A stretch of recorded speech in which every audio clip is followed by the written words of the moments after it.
I was the black sheep nobody invited to reunions, but then my grandmother's will was read, and suddenly I had 12 missed calls. I stared at my phone like it was a foreign object. 12 calls, from people who'd blocked me 3 years ago after I refused to apologize for calling out my uncle's racist comments at Thanksgiving. From cousins who'd uninvited me to weddings because I was too opinionated. From my mother who'd told me I was being dramatic when I reported that my other uncle had cornered me at a funeral when I was 16. The voicemails started sweet. Hey, just checking in, it's been too long. Then desperate. We need to talk about grandma's estate. Then angry. You need to call us back immediately. I deleted every single one. My grandmother had died 2 weeks ago. I'd found out from an obituary link someone sent anonymously. No one had called to tell me she'd been sick. No one had invited me to the funeral. I'd mourned alone in my apartment, crying over the one person in that family who'd actually loved me unconditionally. She used to sneak me $20 bills and whisper, "Don't let them make you small." The last time I'd seen her was a secret lunch 6 months ago. She'd held my hand across the table and said something that hadn't made sense then. "I'm making sure you'll be okay, no matter what they try to do." The lawyer's email came next. I needed to attend the reading of the will. It was mandatory for all beneficiaries. I almost didn't go, but something in my grandmother's voice echoed in my head. When I die, you show up. You hear me? You show up. So I walked into that law office in my nurse's scrubs, straight from a 12-hour shift, while my family sat in their designer clothes and judgment. My mother's face went pale. My aunt actually gasped. "You have some nerve showing up here," my uncle growled. The lawyer cleared his throat. "Let's begin." The will was standard at first. Small amounts to various relatives. The house divided between my mother and her siblings. Then the lawyer paused, adjusted his glasses, and said, "And to my granddaughter Veronica, I leave the entirety of my investment portfolio, currently valued at $2.3 million,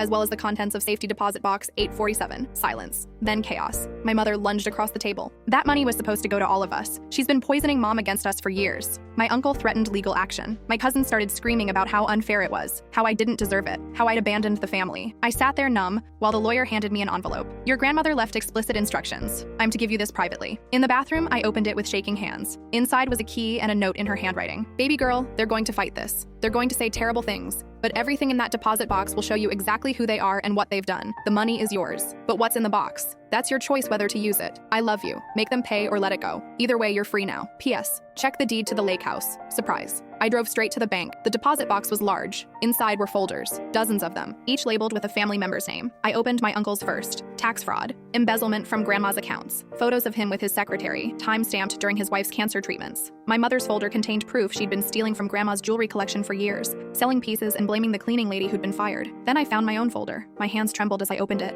Inside were all the letters I'd written to grandma over the years. Every birthday card. Every email. And beneath those, something else. Medical records, police reports I'd never filed, a private investigator's documentation of that uncle who'd cornered me, witness statements from staff who'd seen it happen. Grandma had known. She'd documented everything. She'd believed me when no one else would. At the bottom of the box was a flash drive labeled insurance. I couldn't fit what happens next in this short video. Watch the rest down below.